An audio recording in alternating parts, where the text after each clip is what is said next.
In this video, we're going to go over the initial configuration of Forcepoint DLP.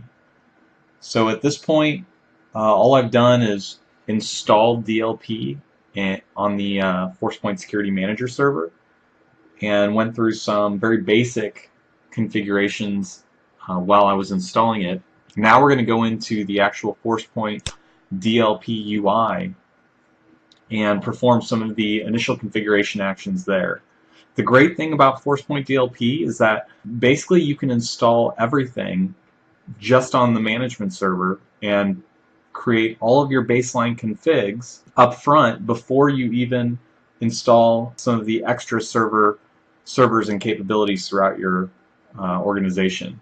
So I can install, configure new policies, create rule sets, create my Active Directory mappings, things like that, before I even put out my first DLP endpoint server or crawler server or cloud discovery server, etc. So let's go ahead and take a look through here.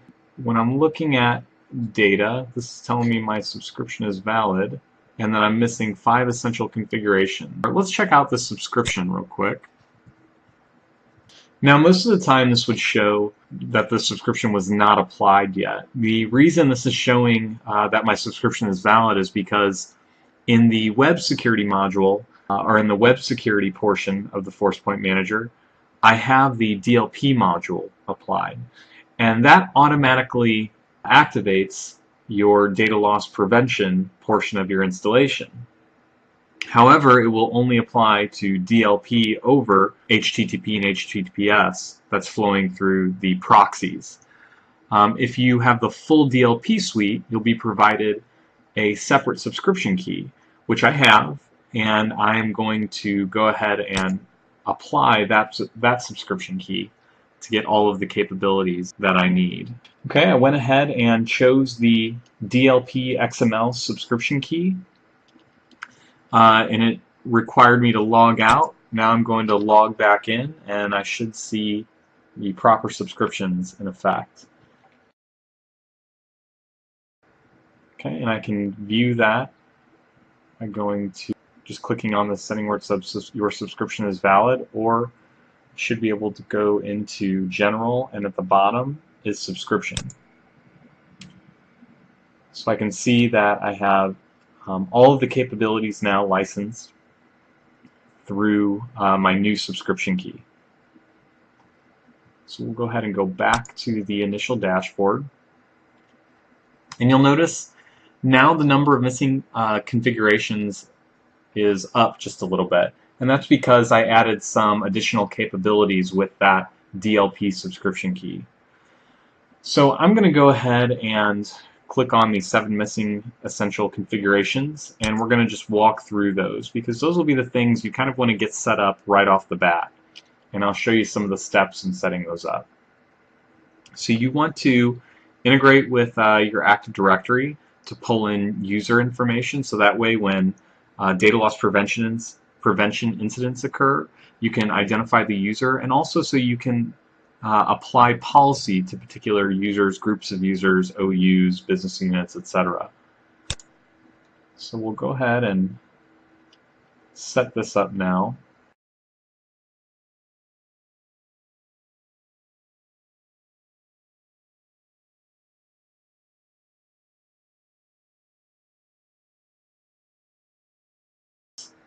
Let's go ahead and test this connection out. Connection succeeded. These are the attributes I want to pull back. I can choose to pull back as many attributes as I want using the Active Directory attribute names.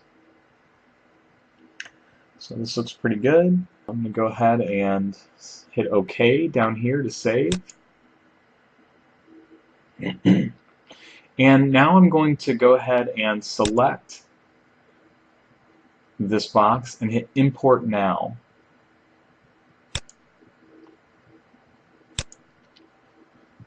So you always want to do Import Now for your first import. And then I can choose when I want this import to happen on a scheduled basis. So it's already completed. Let's go ahead and just click on this one more time and double check everything looks good. Look at our options here. I'm going to do daily, 11 p.m. That looks great. Okay, I think that is all that we needed to do. The rearrange servers option, if you have different servers in your list that you want to attempt an import from, you can change the order that the servers are listed in, and the import will happen within that order that the servers are shown. So that's good if you have several different servers within your environment. Okay, so that's finished. I'm going to go ahead and go back to the dashboard. We're going to look at those initial configurations again. So set email properties. This one's important. You definitely want to get this right the first time.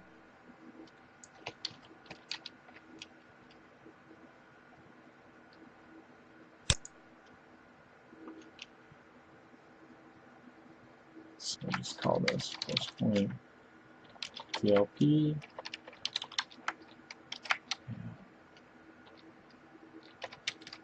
Lab.com.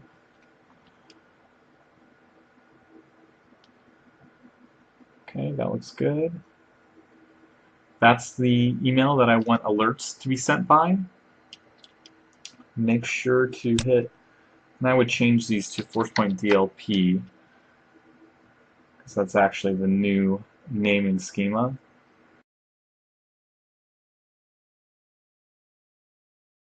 Make sure you hit OK after you set that portion up. Now we're going to go ahead and set email properties for default notifications.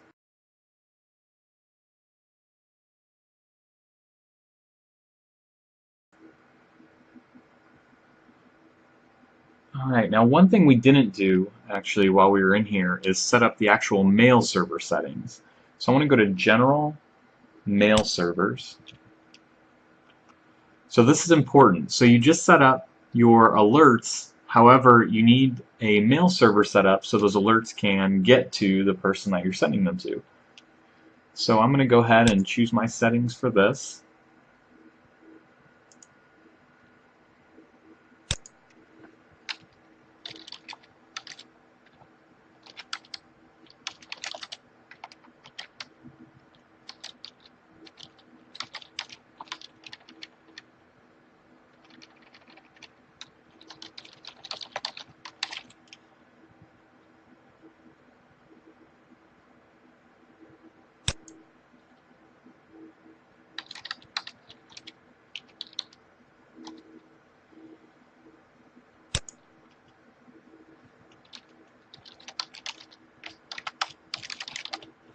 Okay. Let's go ahead and test that connection.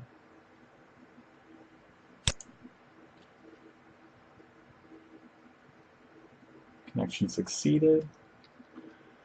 And my outgoing mail server.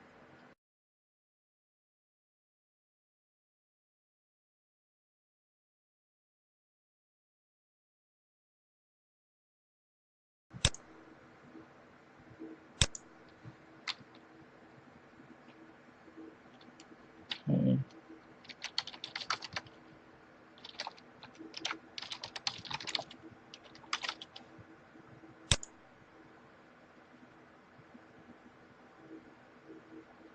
Let me go ahead and check, make sure I've received that test email. Okay, I was able to check and I verified that all the emails were sent properly. So let's go ahead and go back to the dashboard and finish some of these initial configurations. Let's see, endpoint encryption keys backup. I will be deploying endpoints, so this is probably important to do. We'll just initially back these up. Where do I want to store these? Let's store these right here for now.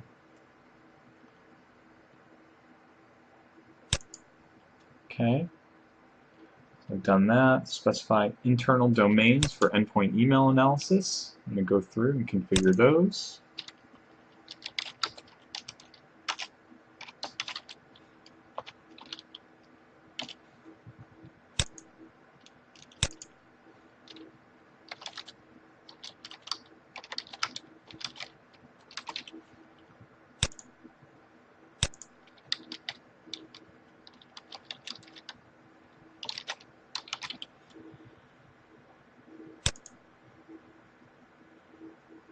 Alright, those are configured. Go ahead and save that. And I am not going to monitor internal emails. I'm just going to focus on outbound emails. So I'm going to go ahead and save that. And I don't want to deploy quite yet. So I'm going to hit no, because I want to configure my settings for incident archiving. I forgot, I actually skipped that step when I was installing. That's more important for setting up backups, but you do have to do that particular portion through the installer. So in order to do that, I would simply log on to my Forcepoint Manager server into the Windows console, right-click on the installer and run the DLP installer, and then it would prompt me at the section where I can put in the information as to where to archive my incident databases. I'm not going to do that now, but that is something you need to consider and probably have prepared when you're doing your initial installation of DLP on the Forcepoint Manager itself. I think aside from that, that should be all of the initial configurations that you need to get up and going. If you want to see right off the bat what your deployment looks like as far as what modules and servers you have, you can simply go to Deployment, System Modules, and what you'll notice is right now it's only showing one server. That's because we have not added additional endpoint servers or crawler servers or OCR servers for optical character recognition, anything like that to the environment. But as you start adding those, you'll start seeing those pop up in this screen right here. Also, once I register my web content gateway or the web proxy that I have in the environment, you'll also see that pop up here as an additional inspection engine. So this is a great spot to go to get an idea of what servers currently you have deployed in your environment that are acting as Forcepoint DLP servers for some purpose. All right, thanks for watching. I hope this video was helpful, and good luck on your deployment. Make sure to hit save and deploy at the very end so that all of these settings you just implemented are actually processed and saved to all the various servers in the environment. Thanks again.